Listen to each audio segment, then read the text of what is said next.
Donald Trump kembali memainkan kartu lama, unjuk kekuatan. Armada besar digeser ke Timur Tengah, kapal induk, Patriot, Third Air Defense System, semuanya dibungkus dengan kalimat setengah ancaman, kami berharap tidak perlu menggunakannya. Pesannya jelas, Iran diharapkan gentar sebelum apapun benar-benar dimulai. Namun respons Teheran justru bergerak di jalur berbeda.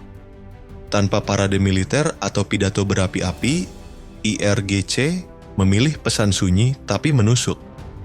Sebuah video dirilis, diklaim direkam sangat dekat dengan kapal induk AS. Bukan sekadar propaganda, melainkan pernyataan dingin. Posisi armada Amerika diketahui, dan drone bunuh diri Iran bisa tiba lebih cepat daripada jet tempur lepas landas. Ancaman itu bukan gertakan kosong. Bahkan dari pihak Amerika sendiri, peringatan mulai terdengar. Komandan CENTCOM, Brad Cooper, mengakui bahwa kemampuan militer Iran, terutama drone dan serangan presisi, telah berkembang pesat dan tidak bisa lagi diremehkan. Kini, Teluk Persia berubah menjadi arena perang psikologis. Tidak ada tembakan, tetapi ketegangan terasa padat. Pertanyaannya bukan lagi siapa yang paling kuat, melainkan siapa yang lebih siap menunggu. Dan di balik bayang-bayang konflik ini, satu aktor tetap senyap namun krusial, Israel, dengan agenda yang belum sepenuhnya terbaca.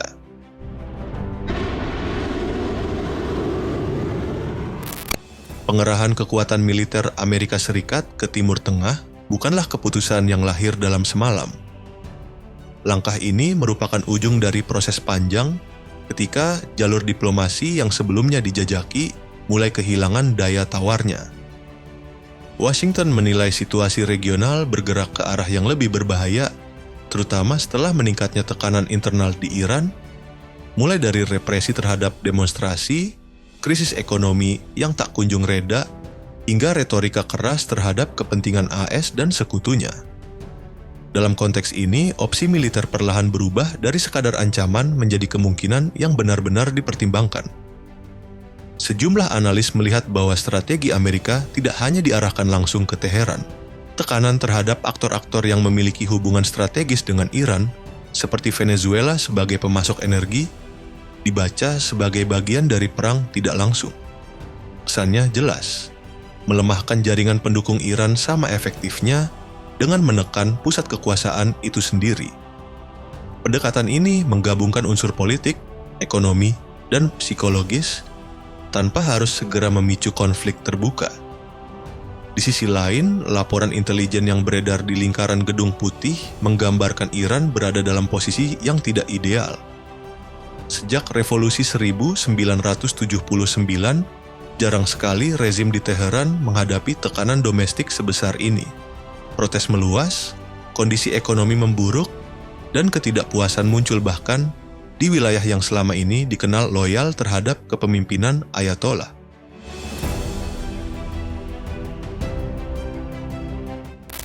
Bagi Washington, situasi tersebut dipandang sebagai peluang strategis. Momen ketika tekanan eksternal bisa memberi dampak maksimal.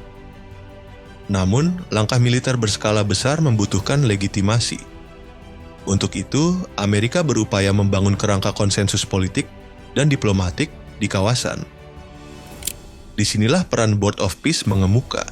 Secara resmi, badan ini dipromosikan sebagai inisiatif perdamaian dan stabilisasi kawasan, terutama terkait Gaza. Tetapi, dalam praktiknya, banyak pihak menilai forum ini juga berfungsi sebagai alat untuk mengkaji, membenarkan, dan merancang respons AS terhadap krisis global yang semakin kompleks, termasuk konfrontasi dengan Iran. Tahap berikutnya adalah demonstrasi kekuatan. Kedatangan USS Abraham Lincoln ke kawasan Teluk Persia, disertai latihan militer multihari, menjadi sinyal bahwa Washington siap meningkatkan eskalasi bila diperlukan. Penambahan aset seperti jet tempur F-15E serta sistem pertahanan udara Patriot dan THAAD menunjukkan bahwa AS tidak hanya mempersiapkan serangan, tetapi juga mengantisipasi serangan balasan, terutama ancaman drone dan rudal yang kerap digembar-gemborkan oleh IRGC.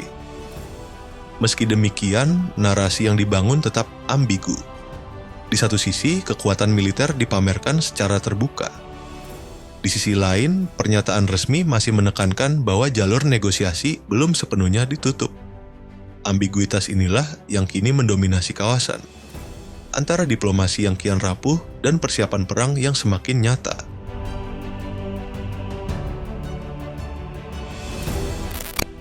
Tekanan militer dan kepungan diplomatik yang digalang Washington ternyata tidak menggoyahkan Teheran. Gaya keras Donald Trump, lengkap dengan pamer armada dan manuver politik lewat Board of Peace, tidak menghasilkan efek gentar seperti yang diharapkan. Bagi Iran, ancaman semacam itu justru diperlakukan sebagai bagian dari permainan lama yang sudah berkali-kali mereka hadapi. Alih-alih membalas dengan retorika kosong, Iran memilih menunjukkan sikap melalui tindakan. Kesiapsiagaan militer dinaikkan secara nyata, terutama di tubuh Korps Garda Revolusi Islam, IRGC. Pesan yang disampaikan sederhana namun tegas. Jika Amerika lebih dulu menekan pelatuk, responsnya tidak akan setengah-setengah.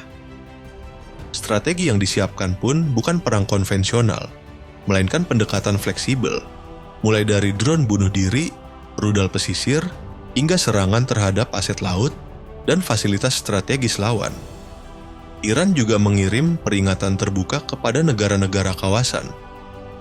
Setiap pihak yang memberi akses wilayah atau fasilitas bagi operasi militer AS akan diperlakukan sebagai bagian dari konflik.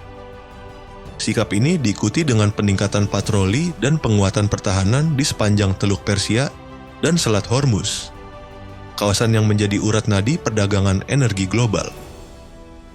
Di balik itu semua, Teheran semakin percaya diri dengan kemampuan perang asimetrisnya.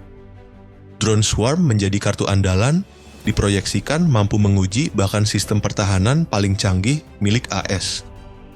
Dalam beberapa tahun terakhir, teknologi UAV Iran berkembang pesat, memungkinkan serangan massal berbiaya rendah namun berdampak tinggi. Ancaman ini tidak berdiri sendiri, jaringan milisi proksi Iran di Irak dan Yaman juga dipandang siap meningkatkan eskalasi kapan saja, dengan target kepentingan Amerika dan sekutunya. Sementara Washington terus mengulang narasi bahwa jalur diplomasi belum tertutup, realitas di lapangan menunjukkan waktu semakin sempit. Kini, bukan sekadar niat AS yang dipertanyakan, melainkan pilihan Iran sendiri menahan eskalasi atau membiarkan konflik meluncur ke arah yang jauh lebih berbahaya.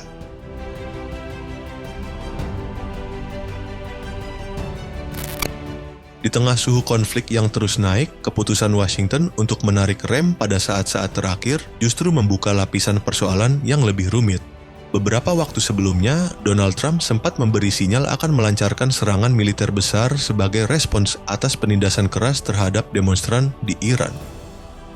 Namun, rencana yang kabarnya sudah berada di tahap akhir itu tiba-tiba dibatalkan.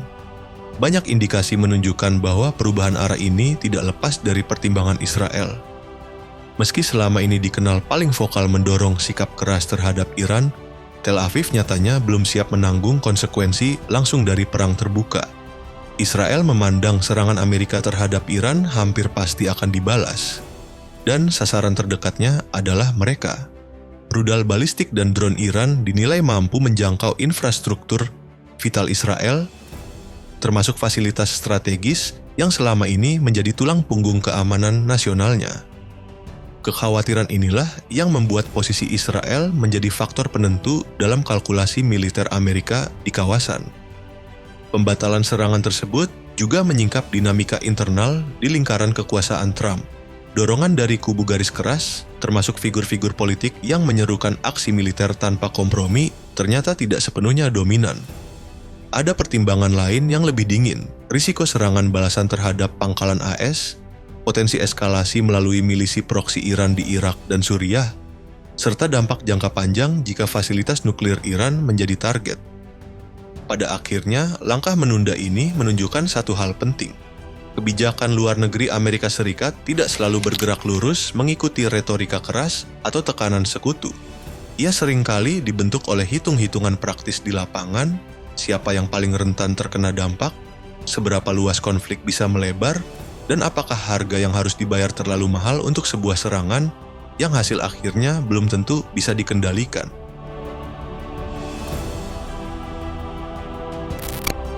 Kecemasan Israel sebenarnya bukan hal baru. Jejaknya sudah terlihat sejak konflik singkat, namun melelahkan dengan Iran yang kerap disebut sebagai Perang 12 Hari. Benturan itu bukan hanya meninggalkan dampak militer, tetapi juga tekanan politik dan psikologis di dalam negeri. Kondisi ini membuat Benjamin Netanyahu kini jauh lebih berhitung, tidak lagi gegabah dalam mengambil keputusan ofensif. Di tengah eskalasi kawasan, Israel memperkuat postur defensifnya secara serius. Pengawasan perbatasan ditingkatkan, sistem Iron Dome dioptimalkan, dan jaringan sensor baru dikerahkan untuk mengantisipasi serangan rudal maupun drone Iran. Latihan militer berskala besar juga digelar dengan fokus menghadapi potensi serangan dari kelompok proksi Iran di Lebanon dan Suriah. Namun, di balik sikap defensif tersebut, opsi serangan pendahuluan terhadap fasilitas nuklir Iran tetap dipertahankan. Bagi Israel, mencegah Iran mencapai ambang senjata nuklir adalah garis merah. Masalahnya, ketidakpastian sikap Amerika Serikat membuat kalkulasi ini semakin rumit. Israel kini terjebak di antara kebutuhan menjaga keamanan nasional dan risiko memicu perang regional yang lebih luas.